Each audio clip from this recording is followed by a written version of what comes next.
আলাইকুম। শেফাস কুকে সবাইকে স্বাগতম। আশা করি সবাই ভালো আছেন। রমাদান মোবারক, পবিত্র মাহে রমজানের শুভেচ্ছা জানিয়ে শুরু করছি আজকের রেসিপি। আজ আমি আপনাদের সাথে শেয়ার করছি চিরার পায়েস রেসিপি। আর চিরার অনেকগুলা রেসিপি কিন্তু আমি একে একে শেয়ার করেছি এবং সামনে আরও শেয়ার করব। আর এই রেসিপিগুলো যদি আপনারা দেখতে চান তাহলে আই বাটনে আমি প্রত্যেকটা চিরার রেসিপিগুলো দিয়ে দিব এবং ভিডিওর শেষে প্লেলিস্ট আকারেও দিয়ে দিব, আপনারা চাইলে ওখান থেকে দেখে নিতে পারবেন। তাহলে চলুন শুরু করা যাক আজকের রেসিপি।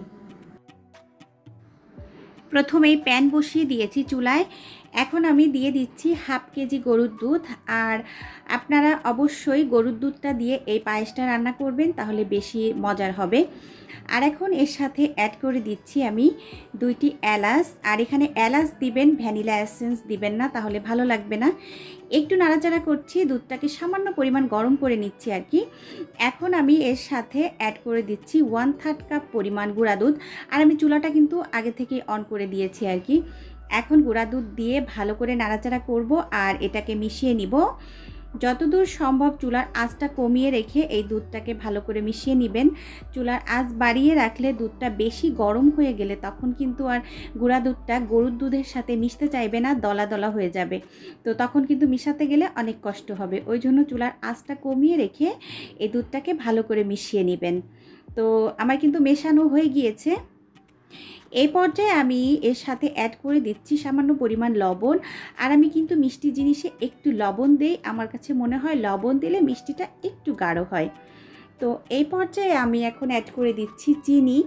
আর আমি হাফ কাপ নিয়েছিলাম, তো আমার কাছে মনে হলো বেশি হতে পারে, ওই জন্য কিছুটা রেখে দিয়েছি। আপনারা যে যেমন মিষ্টি খান আর কি, সেই অনুযায়ী দিয়ে নেবেন আর কি। তো এই মিষ্টির পরিমাণটা আমি বলছি না। তো এখন ভালো করে নাড়াচাড়া করে চিনিটাকে গলিয়ে নিচ্ছি। এই পর্যায়ে আমি একটু এই দুধটাকে ছেঁকে নিব। যেহেতু চিনি দিয়েছি, আমার কাছে মনে হলো ময়লা থাকতে পারে, যদি ছেঁকে নেই তাহলে ছাঁকনিতে ময়লাগুলো থেকে যাবে আর কি। তো আমি ছেঁকে নিয়েছি। এখন আমি চুলাটা আবার অন করে দিয়েছি, দিয়ে ভালো করে নাড়াচাড়া করছি। এই দুধটাকে বলক তুলে নিব আর কিছুটা সময় ধরে একটু জাল করে নিব, যাতে আরও কিছুটা ঘন হয়।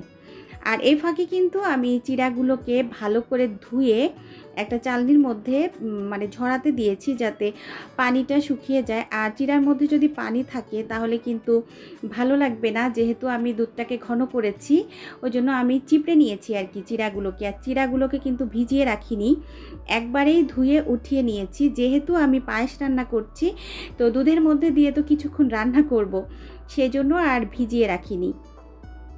তো এখন আমি দিয়ে দিচ্ছি। আর এখানে চিরার পরিমাণটা আছে হচ্ছে মেজারমেন্ট কাপের 1 কাপ পরিমাণ। আপনারা নতুন যারা আছেন তারা কিন্তু এটা ফলো করলে একেবারে পারফেক্ট একটা রেসিপি পাবেন। তো হাফ কেজি দুধের সাথে 1 কাপ চিরা, মেজারমেন্ট কাপের 1 কাপ চিরা। তো এখন আমি একটু নাড়াচাড়া করে কিছুক্ষণ ধরে এটাকে রান্না করব, যাতে চিরাগুলো একটু সিদ্ধ হয় আর কি।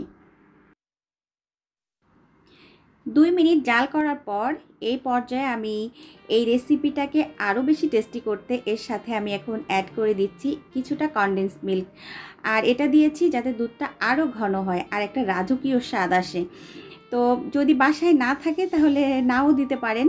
তো এই পর্যায়ে আমি নাড়াচাড়া করছি। আর দুধটা কিন্তু বেশ অনেকটা ঘন হয়ে গেছে। এখন কিন্তু একেবারেই নাড়ানো বন্ধ করা যাবে না, তাহলে নিচে লেগে যেতে পারে।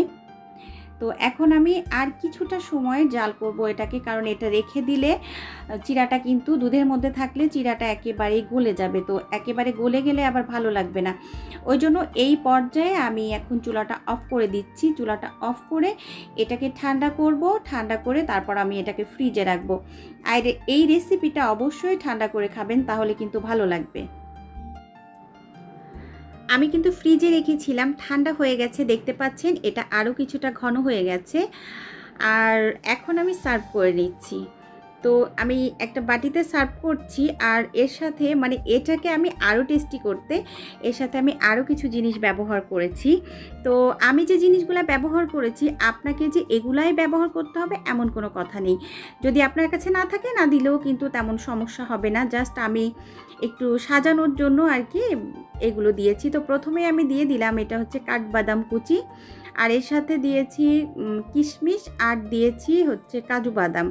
তো যে কোনো জিনিস একটু সাজুগুজু করলে কিন্তু ভালোই লাগে দেখতে, তো ওই জন্য আমি একটু এই পায়েসটাকে একটু সাজুগুজু করে দিয়েছি। আর আমি এর সাথে এখন আমি দিয়ে দিচ্ছি হচ্ছে জেলো। আর জেলোর রেসিপিটা আসলে আমাকে একজন রিকোয়েস্ট করেছে জেলোর রেসিপি দেওয়ার জন্য।